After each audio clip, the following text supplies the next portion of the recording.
アンモサ製作所です。今回は、バンダイから発売されている、HGUC 量産型ズゴックを、ピッカピッカにして作っていきます。あと、物合い周りを光硬化ジェルでクリア化したり、物合いをボールジョイントで稼働するようにしてみました。ぜひ、最後まで見ていってください。はい、HGUC ズゴックです。横には完成写真と、ズゴックの説明ですね。反対側には、武装の写真が載ってます。では、中身の確認をします。このキットは量産型なので、青っぽいランナーが多いです。パッケージは、2つです。結構、色分けもされてる印象です。各パーツも大きくて、作りやすそう。最後に組み立て説明書ですね。標準的な HG と同じです。それでは、作っていきましょう。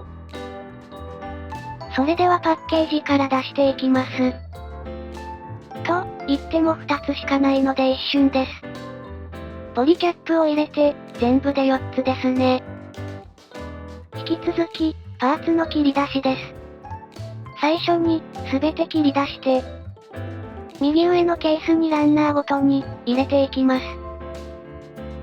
はい、すべてのパーツの切り出しが終わりました。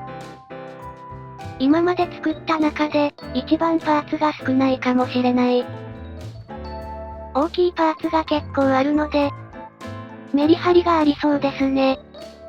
それでは素組みをしていきます。細かいパーツの組み立ての部分は省略して、各部位のパーツを組み立てます。細かいパーツといっても、パーツ数も少ないので、ここまで組み立てるのにも、30分ぐらいだったと思います。腕や足は、ボールジョイントで繋がっているので、悩まず、とっても簡単に作れました。はい、素組みが終わりました。やっぱりズゴックはかっこいい。首がなく、手足の先が大きいので、スパルタンに感じるのかも。可動域に関しては、ボールジョイントのおかげで、自由自在です。あっとれた。ただ、ボールジョイントの接合は、ゆるゆるです。ジョイント部も塗装して、接続を渋くしようと思います。では、再度ばらして表面処理などを行います。まず、合わせ目の確認です。この肩のところと、横腹のところ、次の腰のパーツ。足は段落ちモールドで不要。あとは、バックパックと、この腕の部分ですね。胸のパーツ以外は、単純に接着して合わせ目消しをすればいいようです。胸のところは、内部パーツを先に塗装して、このようにマスキングして外装を塗装します。なので事前に、マスキングができるか確認します。なんとか剥がせれば OK です。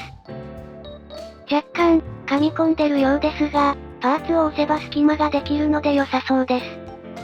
剥がせそうなので、この方法でいこうと思います。次は、表面処理の前に筋彫りしていきます。ヤスリがけて、モールドが消えないように、先に筋彫りします。パーツが分割されてそうなところも、筋彫りしておきます。今回は新規のモールドは、入れません。筋彫りのセンスがないんですよね。ここのモールドが浅すぎて、タガネの引っかかりが弱いです。こういったところが、はみ出て修正に時間がかかるので、ちょっと面倒だけど、ガイドテープ貼って彫りました。ここから表面処理をしていきます。こういったスポンジやすりが当てづらいところは、硬質スクレーバーで削って、軽く紙やすりをかけてます。硬質スクレーバーだけだと、若干線が残るんです。表面処理をしながら、形状変更も並行して行います。この膝がなまっているので、シャープにしていきます。240番のヤスリで、ゴリゴリ削ってます。今回は、これくらい削ってよしとしました。次は手の黒を鋭利化します。これは硬質スクレーバーで、形を大まかに削って、ヤスリで形を整えました。この小さいパーツをカンナがけするのは、つまむ力がいるので結構大変。これくらい削って終わりにしました。残り5本も、形合わせながら成形していきます。次に、アクセントとしてメガ粒子砲の部分を、メタルパーツにします。メタルパーツのサイズを測って、パーツ側の取り付け部を測ります。サイズ的に問題はなさそうなので、1.9 ミリのドリルで穴を開けます。メタルパーツは、そのままだと長いので4ミリ程度残してカット。メタルパーツを穴に押し込んで完成。次に、物合いの部分をクリアにするため、熱で柔らかくなる粘土で型を取ります。まず、熱で柔らかくなった粘土を朝食皿に入れて、すぐに型を取るパーツを押し込みます。パーツの上の面と、粘土の高さを合わせておきます。下側の粘土が冷めたら、さらに上から柔らかい粘土を重ねて、上側の型を取ります。上側に押し付けて、形を整えたら型取り終了。冷めるのを待ちます。型が取れたら光硬化ジェルでパーツを複製します。何も考えずに、ジェルを流し込んで作ったら、突起の先に気泡ができて失敗です。というわけで、ジェル流し込んだ後に、棒で気泡を潰して、複製し直しました。あとは両方の型に溢れるくらい、ジェルを入れて重ねます。型に穴を開けて、重ねてから流し込む方法も、あると思いますが、気泡がたくさんできるので、この方法にしました。ここまで来たら、あとは紫外線で硬化。型が取れたら、バリオニッパーやヤスリで成形。あとはヤスリ掛けです。6000番ぐらいまで、ヤスリがけしてクリアを吹けば、結構、透明になりました。頑張って、気泡を除去したつもりですが、取り除ききれませんでした。型も精度よく取れなくて、パーツの手直しが多かったです。複雑な形状は、シリコン系で型を取るのがいいんでしょうね。若干、気泡がありますがお手軽ですから、これはこれでよしとします。光硬化ジェルでは、物合いのレンズも作成しました。マスキングテープの上に、ジェルを垂らして硬化させるだけです。ジェルの表面張力を利用してみました。はい、完成。大きさも自由に作れるので、いい発見でした。表面処理が終わったので塗装です。まず、一番薄いブルーのボディからです。下地を EX シルバーで、クリアパープルとクリアブルーを調色しました。クリアカラーだけだと、すぐ濃くなるのでクリアで倍に薄めました。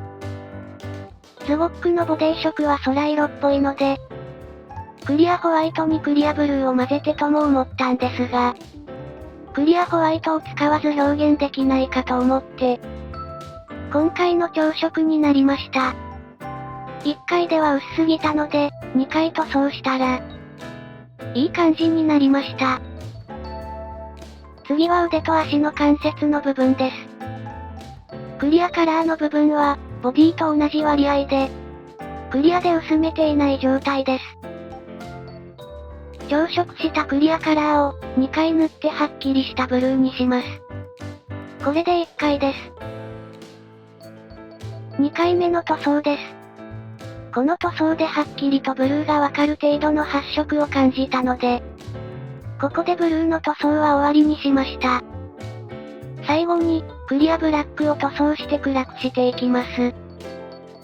クリアブラックも、結局2回塗装して終了。長くなってしまうので、その他の塗装色は概要欄に記載しておきます。エアブラシの塗装が終わったんですが、ちょっとアクセントをつけたくて、ちょっとだけデカールを貼りました。この水分拭き取るの苦手なんです。デカール貼り付け中。デカールの貼り付けが終わり、組み立てて完成とする予定でしたが、物合いの固定位置をどうしようって悩んでました。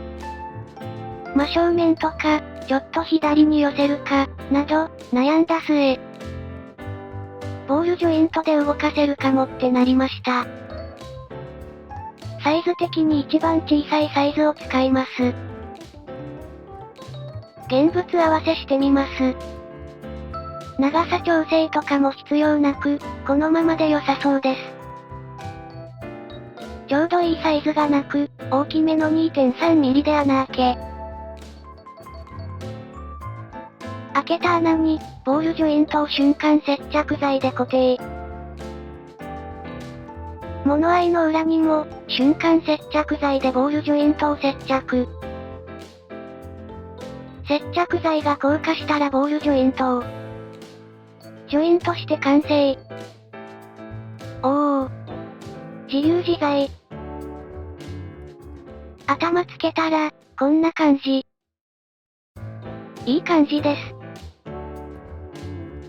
すべての、塗装と改造が終わりました。それでは、組み立てていきます。